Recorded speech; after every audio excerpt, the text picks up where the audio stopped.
안녕하세요. 레드크로스 뉴스의 민지선입니다. 요즘 대한적십자사가 무척 분주한데요. 다음 달로 예정된 이산가족 상봉 때문입니다. 70년을 기다려온 이 반가운 소식에 많은 이산가족분들이 연일 적십자사를 찾고 있는데요. 이산가족 상봉은 비단 이산가족뿐만이 아니라 모두의 바람이기도 하죠. 설과 추석 같은 명절이 되면 북에 두고 온 가족 생각에 가슴이 먹먹해 잠을 못 이룬다는 할머니, 할아버지들. 이분들의 평생의 소원인 이산가족 상봉 관련 소식을 첫 번째 소식으로 전해드립니다. 많은 언론의 관심이 집중된 지난 9일. 대한적십자사 본사 4층 강당에서 1차 이산가족 상봉 대상자 후보자가 될 총 500명의 이산가족에 대한 컴퓨터 추첨이 진행됐습니다. 6만 6천여 명의 이산가족들과 온 국민의 관심이 집중된 만큼 엄청난 인파가 몰려 강당은 어느새 북새통을 이뤘습니다. 간절한 마음에 한 걸음에 달려온 어르신들도 계셨는데요. 이번만은 꼭 상봉 대상자로 선정되길 바라는 마음으로 컴퓨터 추첨을 지켜봤습니다. 다음 달 10월 20일부터 시작되는 상봉 행사가 원만히 진행될 수 있도록 저희 대한적십자는 후보자 선정부터 최종 인원 선정까지 공정하고 투명하게 진행되도록 하겠습니다. 인선위원회를 통해 이산가족 상봉 후보자에 대한 선정 기준을 확정한 후 컴퓨터 추첨으로 500명의 후보자가 정해졌는데요. 고령자와 직계가족 상봉 우선 원칙을 정해 공정한 절차에 따라 선발됐습니다. 예, 안녕하세요. 고창백 어르신 맞으세요? 네, 맞아요. 예, 어르신 안녕하세요. 여기 대한적십자사인데요. 예. 예, 어르신 제20차 이산가족 1차 후보자로 추첨되셨고요. 네, 500명 됐는데 그건 됐어요? 예, 500명 후보자에 들어가셨어요. 예, 아이고 수고하셨네. 아, 예. 어르신 금강산에서 상봉하시는 거 원하시는 거죠? 예. 예, 그럼 일단 정부와 적십자사는 북측으로부터 전달받은 생사 확인 의뢰자 200명 명단을 기초로 국내에 흩어진 이산가족들을 찾게 되는데요. 북측이 보내온 생사 확인 의뢰자 명단은 대한적십자사 홈페이지에서 확인할 수 있습니다. 남과 북은 이산가족의 생사와 주소를 확인한 후 10월 5일 회보서를 교환하고 10월 8일 최종 상봉 명단을 확정, 교환할 예정입니다. 모든 이산가족이 헤어진 가족을 만날 수 있다면 이보다 기쁜 일은 없을 텐데요. 그렇지 못한 현실 탓에 힘들어하는 이산가족들이 참 많습니다. 이렇게 가족을 만나지 못하는 이산가족들을 위로하기 위해 대한적십자사와 코레일이 뜻깊은 시간을 마련했습니다. 지난 9월 8일 수도권에 거주하는 이산가족 100여 명을 초청해 DMZ 트레인을 타고 백마고 지역 일대를 방문하는 희망풍차 해피트레인 행사가 열렸습니다. 통일부가 후원하고 대한적십자사와 코레일이 공동 주관한 이번 행사는 이산가족의 아픔을 치유하고 평화통일 기반을 구축하기 위해 마련됐는데요. 초청된 이산가족들은 서울역을 출발해 분단으로 끊긴 경원선의 마지막 역인 백마고 지역에 도착한 뒤 노동당사와 철원 평화전망대, 월정리역 등을 둘러보며 고향에 대한 향수와 가족에 대한 그리움을 달랬습니다. 일본 관광 여행 보람 있게 이번 행사에 참석했어요. 고맙습니다.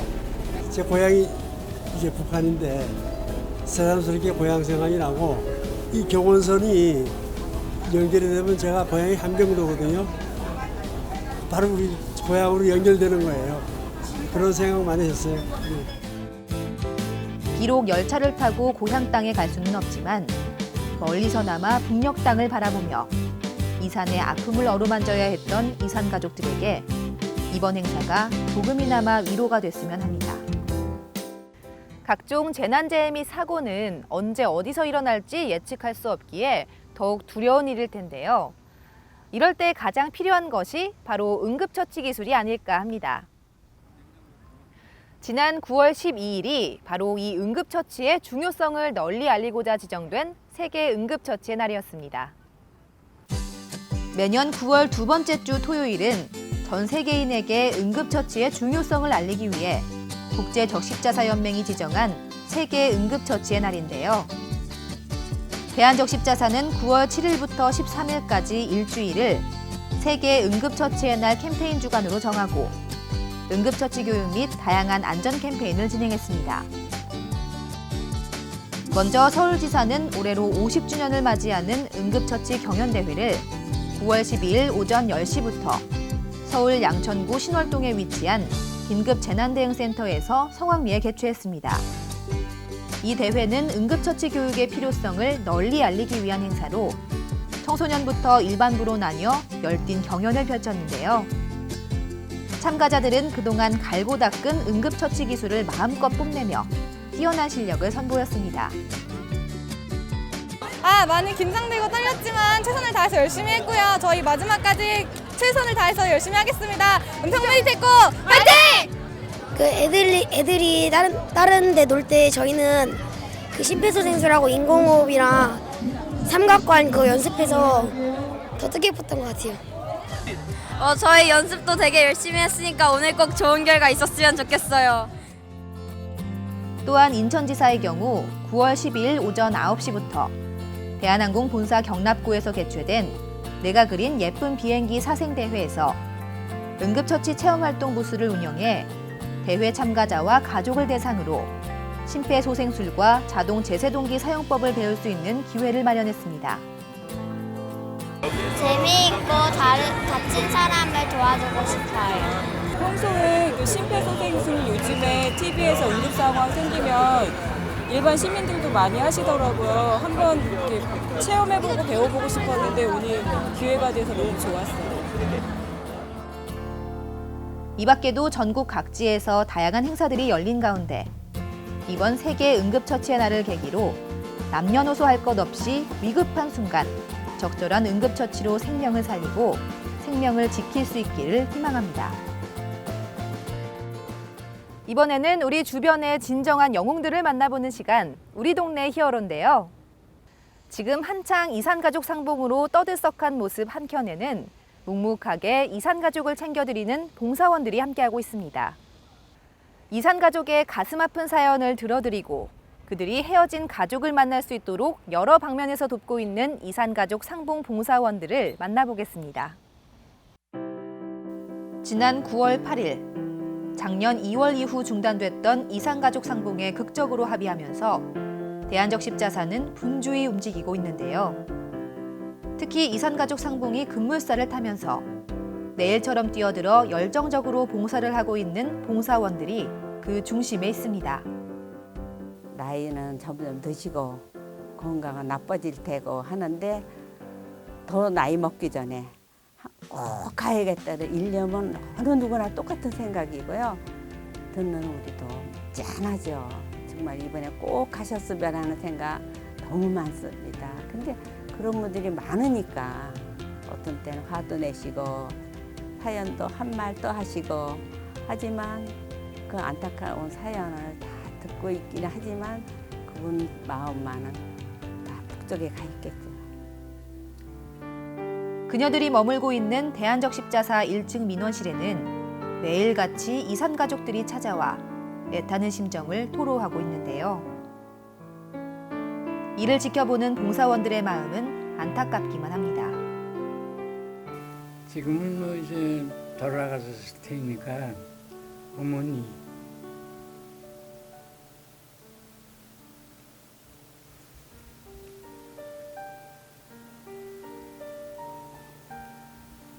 돌아가셨을 거예요. 만나보는 기회가 있으면 그건 이제 후손들이라고 만나면은 그것뿐이지 뭐. 갖가지 사연을 가슴속에 품고 먼 길을 마다하며 온 이산가족들. 대부분이 80대 이상 고령자들인지라 거동이 불편할 텐데도 아랑곳 없이 여기까지 온 건 순전히 가족을 만나겠다는 일념 하나 때문입니다. 이산가족은 북에 내 자식과 내 형제와 내 부모를 두고 오신 분들이잖아요. 본의 아니기에 이게 지금 이렇게 갈라섰잖아요. 자기 의사 없이. 그러니까는 그게 안타깝잖아요. 보고 싶어도 못 보고.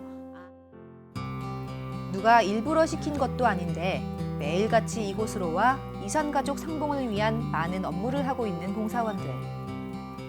쉴 새 없이 울려대는 전화벨 소리에 목소리가 쉴 정도로 이야기를 하면서도 그들에게 힘든 기색을 찾아보긴 어렵습니다. 굉장히들 애달파하시죠. 난 나이가 이렇게 많은데 왜 나는 왜 선정을 안 해주느냐, 왜 연락이 그동안 없느냐, 빨리빨리 좀 해라. 그럼 참 안타깝죠. 이게 빨리 정례화가 돼가지고 다음 차례도 계속 순서대로 이렇게 빨리빨리 했으면 좋겠다라는 생각이 저도 많이 들죠. 얼마나 보고 싶고 그러겠어요. 가족들이 이렇게 이산가족이 돼 있으니까 그런 느낌은 저도 받습니다. 광복이 되고 분단이 되고 전쟁이 일어나고 60년이 훌쩍 지난 지금. 아직도 끝나지 않은 이 땅 위의 상처가 바로 이산가족입니다. 가족을 잃고 그리움에 사무친 그들의 목소리를 우리 모두 기억해 하루빨리 그들의 눈물을 닦아줘야 하지 않을까요? 우리 모두가 원하는 그날까지 적십자사 봉사원들은 이산가족과 함께할 것입니다. 2011년부터 시작된 시리아의 내전은 중동을 비롯한 주변 국가의 개입으로 점점 더 상황이 악화되고 있는데요. 그 피해는 고스란히 일반 주민들에게 돌아가 수십만 명의 사상자를 낳으며 시리아 난민의 국외 탈출이 이어지고 있는 실정입니다. 오늘 세계 속의 적십자에서는 전쟁의 잔인함을 온몸으로 경험하고 있는 시리아의 한 소년 이야기가 있어 소개해드릴까 합니다. 4년 동안 이어진 시리아 내전은 수많은 사람들에게 상처를 줬지만 특히 이 아이들, 아무것도 모르고 뛰어놀아야 할 이 아이들이 전쟁의 고통 속에 힘겨워하고 있습니다. 매력적인 미소를 가진 9살 소년 아마드. 시리아의 집 근처에 떨어진 박격포로 인해 그만 두 다리를 잃고 2012년부터 레바논 국제적십자위원회의 무기외상 및 재활훈련센터에서 치료를 받고 있는데요. 이제 아마드는 고통에서 벗어나 다른 아이들처럼 걸어서 학교에 갈 꿈을 꿉니다. 아마드처럼 시리아의 모든 아이들에게도 이렇게 꿈이 있습니다.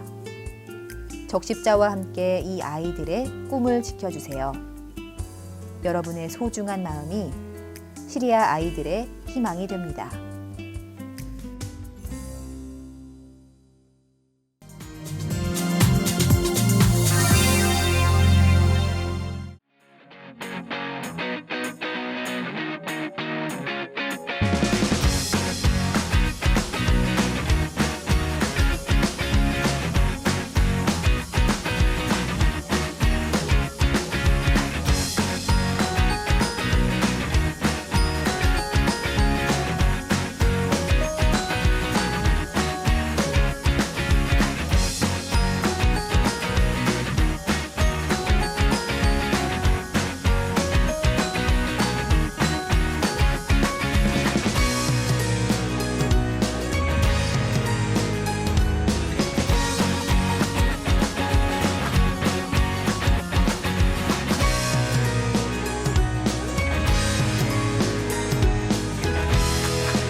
전쟁은 선량한 사람들을 고통 속에 몰아넣는 최악의 일입니다.